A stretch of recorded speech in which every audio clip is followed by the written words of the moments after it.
It's time to stop scouring the internet because you found the ultimate Animal Kingdom guide you've been looking for. Whether you're going to Animal Kingdom for the first time next year or you're a longtime AK fan who just wants to make sure they're not out of the loop before returning in 2025 when so many changes are happening, then you're in the right place.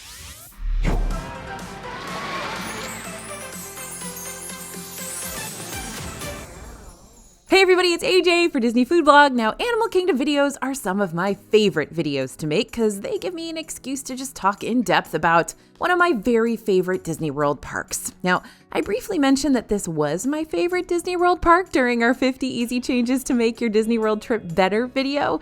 Not sure how y'all would respond to that, and I was shocked to see a lot of support coming for the comments, so let's keep on spreading the Animal Kingdom love.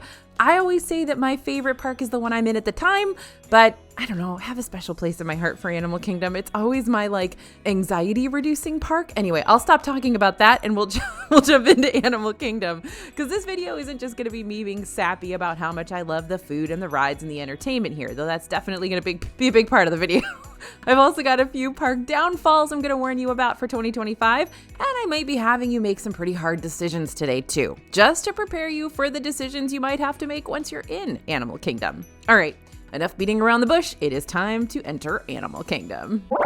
We are not doing a section that goes over the good, the bad, and the ugly of Animal Kingdom because Animal Kingdom isn't an ugly place. But what I can offer you instead is an overview of how this park is going to be such a great fit for some next year and how it might be more of a skippable option for others. First up, the good. One of the reasons why I love Animal Kingdom so much is that it tends to be the least crowded park of the four. So if you're wanting Disney World but a less crowded version of it, Animal Kingdom can be your happy medium. I'm not saying the crowd levels can't get chaotic during peak season times, like around spring break or during those 3-day weekend getaways, but more often than not, unlike Magic Kingdom, you could very well do everything you want to do in Animal Kingdom in a single easygoing day, and maybe wrap up even earlier than that. Not to mention, Animal Kingdom has some really great food that goes beyond those theme park staples, and some live stage shows that'll give you chills and some unique Disney rides that you're not going to find at other Disney parks in the world. And good news, Animal Kingdom is opening a new 4D show that'll be replacing It's Tough to Be a Bug next year. Sorry if you're a Bug's Life fan.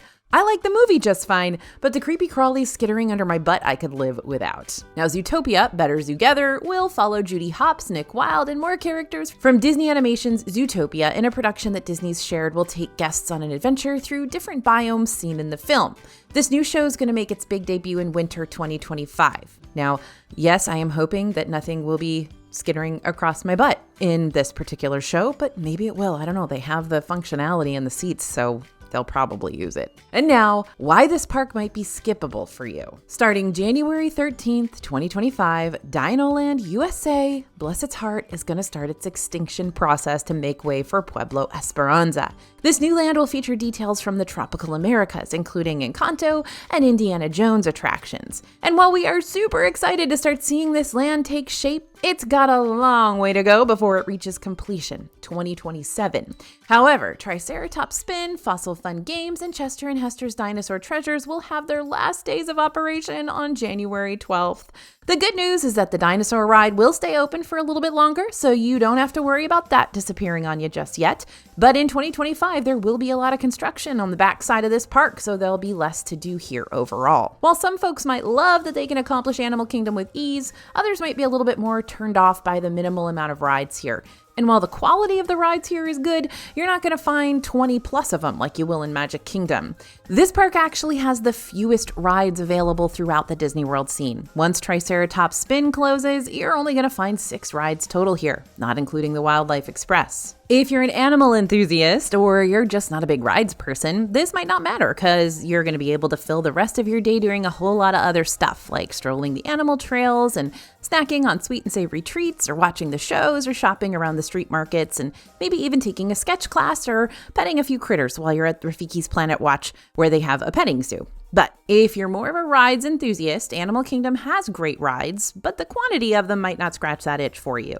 AK also usually closes earlier than the other parks do since it doesn't have any nighttime spectaculars that it needs to stay open for. Plus, the animals have to get a good night's sleep. However, on the flip side of things, it does tend to open earlier, either by an extra half hour or even an hour before the other parks do, because those animals get up early. So you could always plan to get to this park right when it opens, knock out everything you want to do here early on, and then use a park hopper ticket to jump over to another park that does still have a fireworks show or a nighttime spectacular that evening, which is literally all 3 of the other parks. Now that you know about the good and the iffy stuff, let's jump into the highlights here. I'm going to take you around land by land and quickly show you the best 3 things to do in each area. Now, this is all subjective, of course, so you'll definitely want to do your own research too and see if our must-dos are going to align with yours, or if there's something else you want to add to your need-to-experience itinerary. But remember, we've been doing this for like a bajillion years. Me personally, I've been doing it for over 40 years, and our whole team together, we probably have, a couple of centuries under our belts. So I hope this isn't as subjective as it maybe seems, but as we always say, your Disney trip needs to be customized to you and not just based on what everybody else is telling you. So I hope this helps, but yeah, definitely do a little bit more research and see what else is there that you want to try. Now, regardless how you want your itinerary to look, you can use our free DFB planning worksheets to fill out your perfect Animal Kingdom day, or really any Disney World day, and keep everything nice and neat and organized, all while learning about the basics of what you need to plan ahead for leading up to your big trip. Just scan the QR code you see on the screen now, or head to disneyfoodblog.com/DisneyPlans after this, and we'll send them to your email right away. And now on with the Animal Kingdom highlights. While the Oasis area of the park is the first section you're going to see when you initially step through the gate, there's really not a whole lot to do here aside from appreciate the surrounding greenery, maybe rent a stroller, say hello to a few animals as you pass by, go to Rainforest Cafe. So I'm going to go ahead and head up the hill to Discovery Island, though you should definitely take the time to soak in the Oasis atmosphere if you get the chance, but maybe it's kind of an on the way out thing. Yeah. Discovery Island is the heart of Animal Kingdom. From this main hub, you'll be able to branch out and access other areas of the park. So highlight number 1 here is going to be the Tree of Life herself, because why wouldn't it be? The Tree of Life is the park's impressive icon. Walt used to call it a weenie. It's a 145-foot sculpture with over 300 animals represented in the intricate carvings. You gotta take a picture with this massive tree while you're here to, prove you got here. And for a more unique look at the Tree of Life and not the same one that everybody else has, or to see some of the other carvings featured around its roots that you're not gonna see from off in the distance, check out the Discovery Island trails or get into the It's Tough to Be a Bug queue line for those new angles. Honestly, nobody's ever on these trails. I don't know why. They are beautiful, they are relaxing, and you see so much more up close when you're by that Tree of Life. I think people just don't know that they're there. Anyway, definitely check out those trails. All right, so call me basic, but my all-time favorite Disney character is Mickey Mouse, so I'm always tracking down where I can find his meet and greets. That brings me to highlight number 2, the Adventurers Outpost. Mickey and Minnie are sporting the cutest Adventurers threads inside this meet and greet location, which is just one of the reasons I love this spot. The other reason, it's typically a less busy meet and greet spot than you might find in, say, Magic Kingdom or Epcot. Check the My Disney Experience app and the information boards posted around the park for characters and their appearance times. And while you're here, 8 Spoon Cafe is right next door, just in case you want a baked mac and cheese snack before or after your meet and greet with the mouses. Just saying. And highlight number 3 here in Discovery Island isn't just my favorite thing to do in this section of the park, but it's my favorite thing to do in all of the park, and that's grab a drink and a bite to eat at Nomad Lounge. While some folks might prefer eating at the neighboring signature restaurant Tiffin's for more of those date night vibes and full entrees, I'm more than happy with joining the walk-up waitlist for Nomad, sitting out on the covered patio next to the Discovery River, munching on some of the best Disney World churros and sipping on a handmade cocktail or mocktail, whatever I'm in the mood for when I get there. The walk-up waitlist for Nomad Lounge opens right when the bar does, typically around 10:30 a.m., so make sure to add your name to the list once it's open via the My Disney Experience app or by going up to the lounge's host stand and adding your name in person. Now, since we're ending our Discovery Island tour here at Nomad, let's just keep walking over into Pandora. You could do absolutely nothing in Pandora and it'd still be worth stepping into just to see the floating mountains, the giant plant life, and the otherworldly landscape. But you're not gonna want to do nothing here because it's fun here. Jumping into highlight number 1, I'm gonna pass it over to Bria. Hey everyone, Bria here. Highlight number 1 is my favorite ride in all of Disney World, Flight of Passage. This is one of the very few rides ever that I would wait hours to experience. Okay, so maybe not like 3+ hours or anything, but I have waited here for an hour and a half before, and I still had zero regrets by the time I hopped on. This is going to be the busiest ride of the park with the longest lines you're going to experience all day long, so I'd suggest either hitting this one up at the very beginning of your day or doing everything else that you want to do in the park first and saving this one for last. You might also want to look into purchasing a single pass Lightning Lane for this ride if you want to bypass the majority of the standby queue altogether. Single pass Lightning Lanes for Flight of Passage will cost you around $11 to $16 plus per person per single ride through. Yes, Flight of Passage is one of my absolute favorite rides in all of the Disney parks as well. And when I took my mom on that ride last year, when I took her to Disney World, she's 82.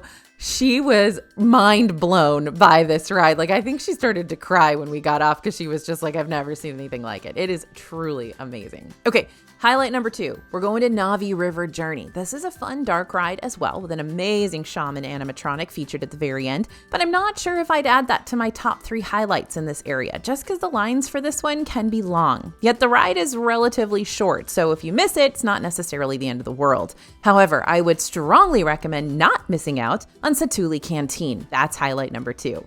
Satu'li Canteen is a quick service location with food inspired by Pandora's Bounty, where you can choose from customizable bowls and steamed cheeseburger pods or bao buns, along with unique drinks and desserts too. Oh, and Satu'li just recently brought back breakfast options to their menu, so if you want to eat somewhere else for lunch or dinner, you can still grab a bite to eat here before or after a morning ride on Flight of Passage. And for my highlight number 3, I'm going back to the Pandora food and drinks, but more specifically, I'm going back to the drinks. Since the Night Blossom over at Pongu counter service window is a must-do for many. Not only does it look pretty with all those bright pinks and greens and golden boba pearls on top, but the flavor layers of apple and desert pear are nice and bright and refreshing.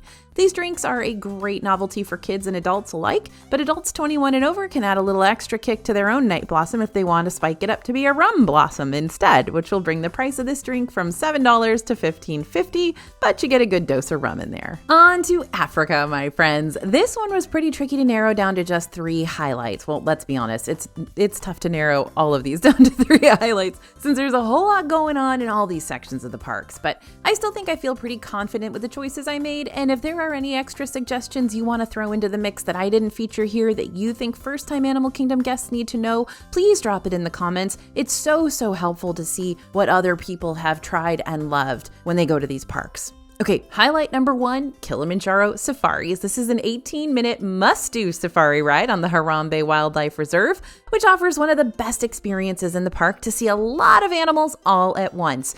Now, we say it's 18 minutes. That really does depend on whether an ostrich decides to just hang out in the road, because the safari vehicles can't go past an animal that's in the road. They have to wait till the animal decides to move. So it could be longer than 18 minutes. Just be aware of that. Also be aware that Kilimanjaro Safaris often closes about an hour earlier than other attractions around the park. The day's closing time will be posted at the entrance to the Africa section of the park coming from Discovery Island in Pandora. You'll also find times posted on information boards around the park, and you can keep an eye on its schedule through the My Disney Experience app as well. So that's the biggest ride in this area, but the biggest show is where highlight number 2 comes into play. Festival of the Lion King highlights the most popular music numbers from the beloved Disney film combined with live dancing and music performances and amazing puppetry. This show happens multiple times throughout the day, so check those times guides on the My Disney Experience app and figure out when this one will mesh best with your personal park itinerary. And when you're looking for a bite to eat and you also want to meet Mickey and company in a setting where they come to you instead of the other way around, then you gotta visit Tusker House, which is why we've made this restaurant highlight number 3 in Africa.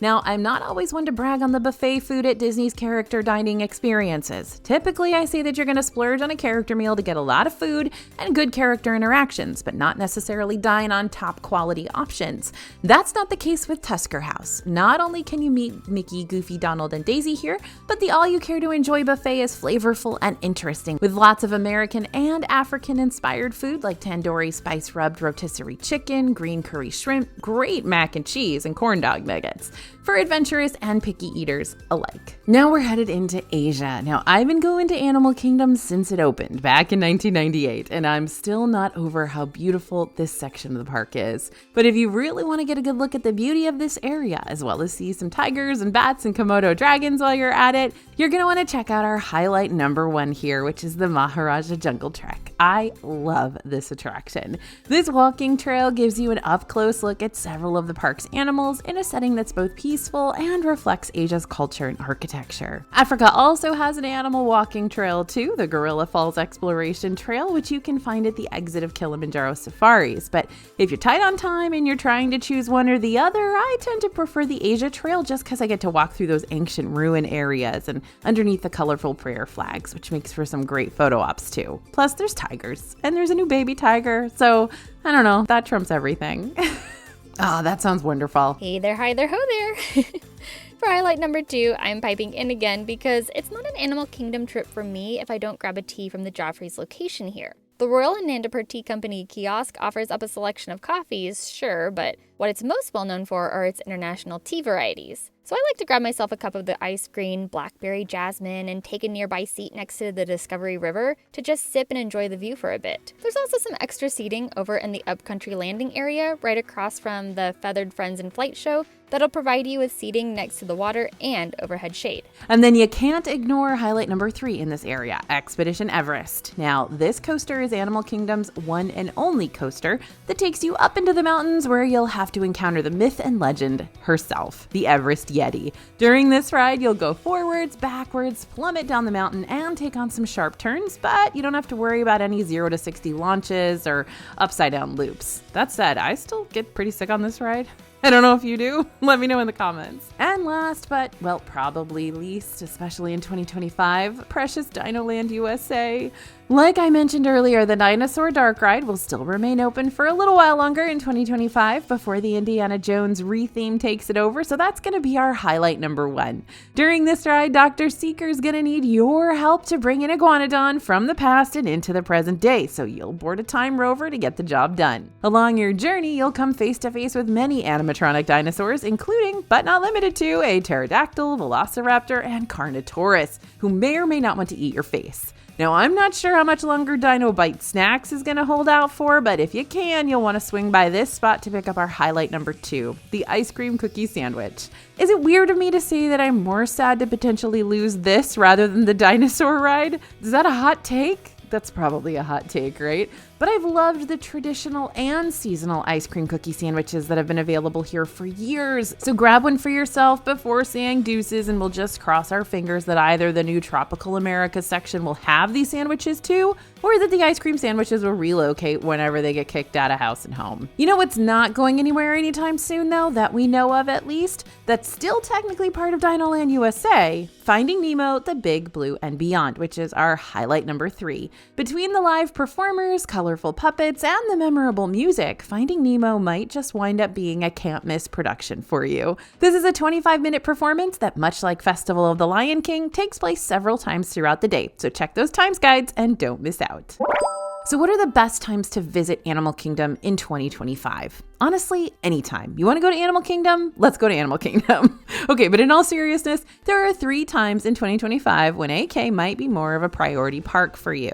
Number 1, throughout the month of April. No other park quite gets into the Earth Day spirit like Animal Kingdom does, and that's because Animal Kingdom's birthday and Earth Day share the same date, April 22nd. Around this time of year, Animal Kingdom likes to go all out on the Earth Day celebrations with rare character appearances, special treats, limited time merchandise, and limited time photo ops. So if you're Animal Kingdom bound during the month of April, be on the lookout for these kinds of exclusive celebratory goodies. We'll tell you about all of them in our newsletter, so be sure to sign up for that. The link to sign up is in the description here. It's completely free, by the way. Just a heads up. Okay, second time to go to AK, during the winter. While Animal Kingdom is still a ton of fun during the spring and summer, the park might close on you before the sun sets, and that means you're gonna miss seeing Pandora when it transforms into this glowing bioluminescent world.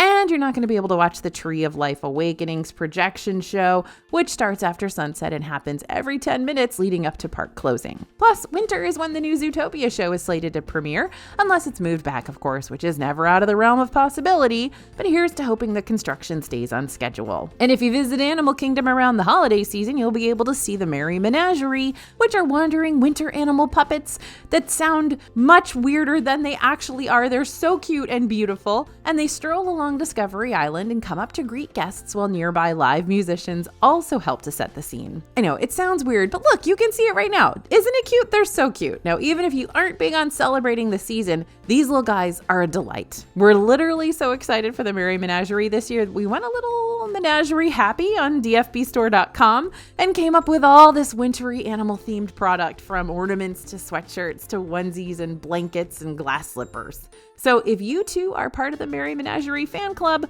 we not only support that, but we're going to instigate it further. Throughout the holiday season, the projections on the Tree of Life go into holiday mode too, delivering beautiful winter-inspired scenes across Animal Kingdom's park icon. And the third time you want to go to Animal Kingdom before Dinosaur closes. I know, we talked a lot about the Dinoland closure in today's video, but it's just going to be a really big part of Animal Kingdom next year, and I don't want that to take you off guard. Well, we're not sure when Dinosaur is going to be closing for good. We'll make sure to keep you updated through our newsletter once we hear more about specifics.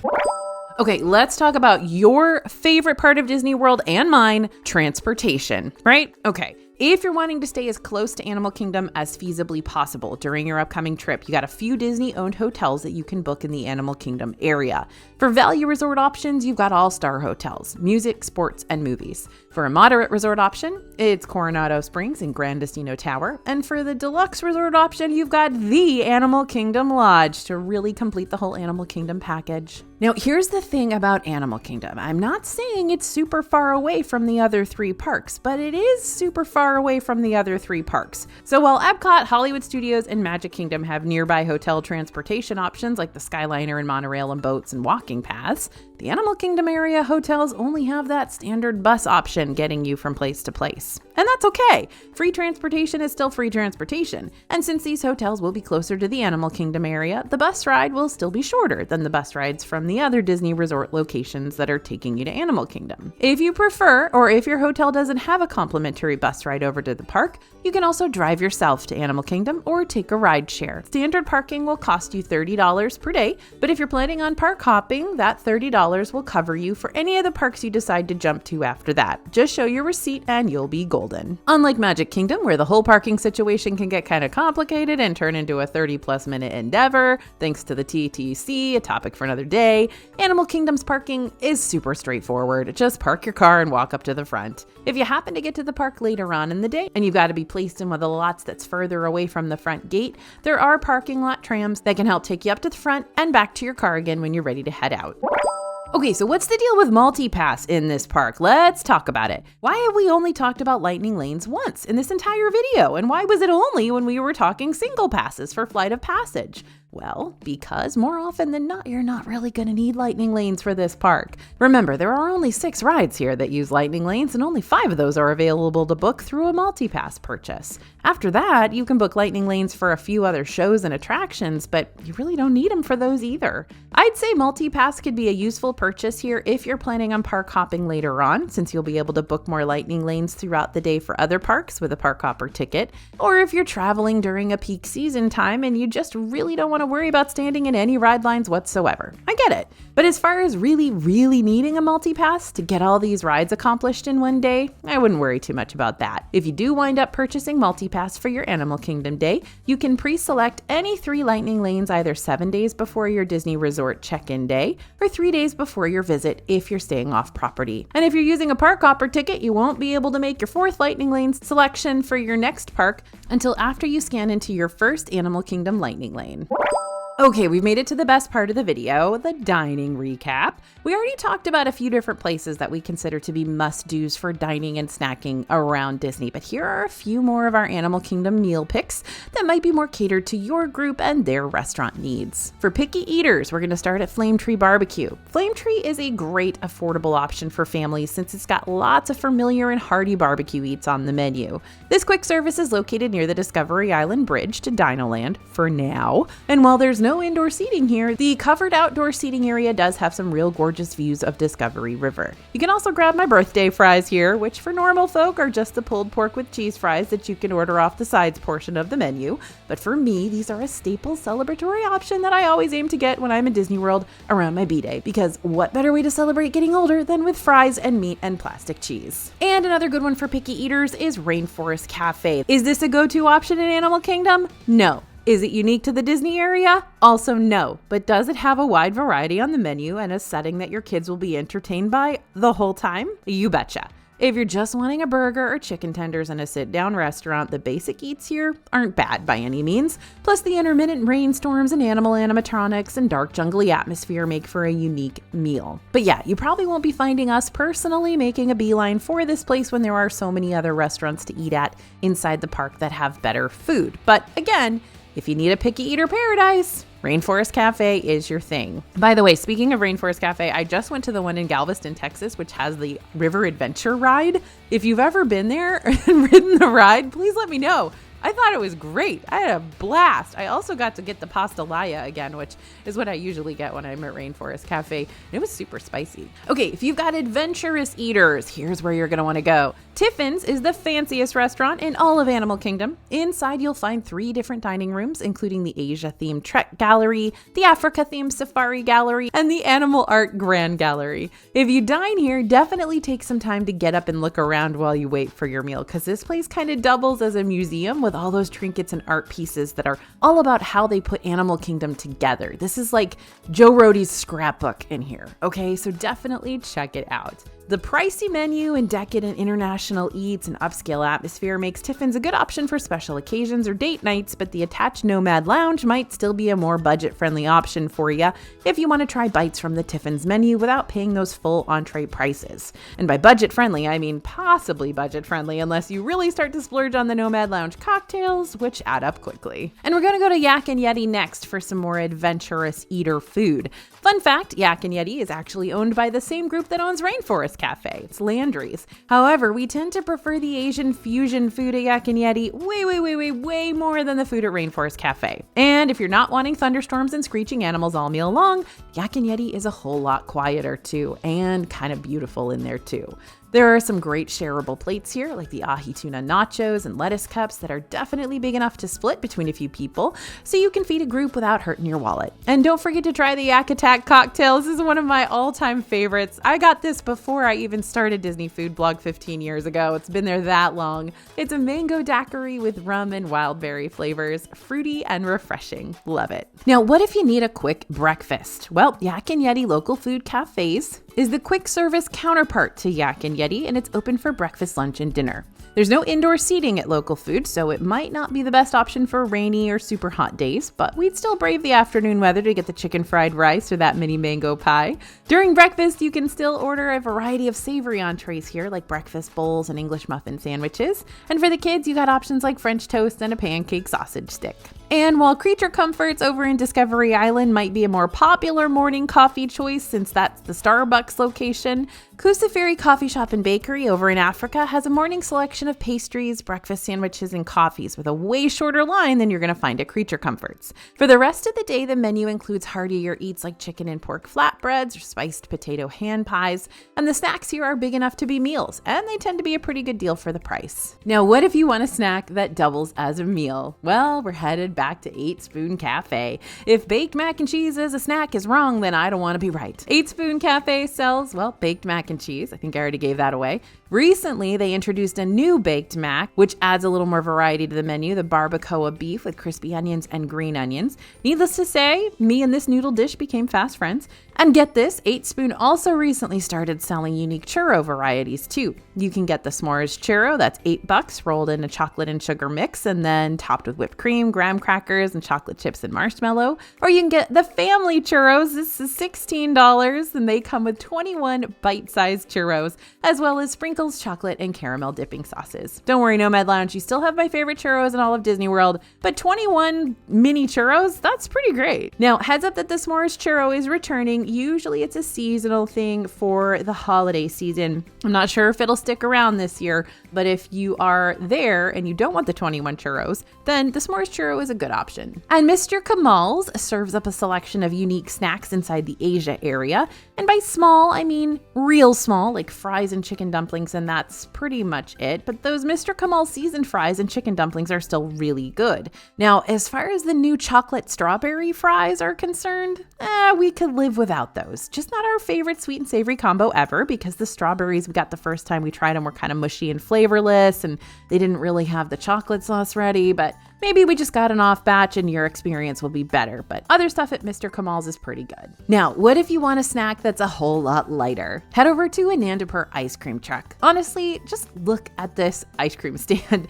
It's so beautiful. It's a gorgeous decorated truck that serves soft serve ice cream and other cool snacks over in the Asia section of the park. Vanilla, chocolate, or swirl ice cream can be served in a waffle cone, or you can try it in a float with your choice of a fountain drink. This spot usually also has specialty sundaes, which might change based on the time of year you visit. And while Tamu Tamu Refreshments menu has been known to change at a whim, usually you're going to find an assortment of desserts sold at this Africa counter service window. You can get classic pineapple Dole Whip or a Dole Whip float, with or without rum, or my personal favorite, the pineapple crisp sundae, made with pineapple crisp cake, vanilla ice cream, pineapple caramel, and crispy streusel topping.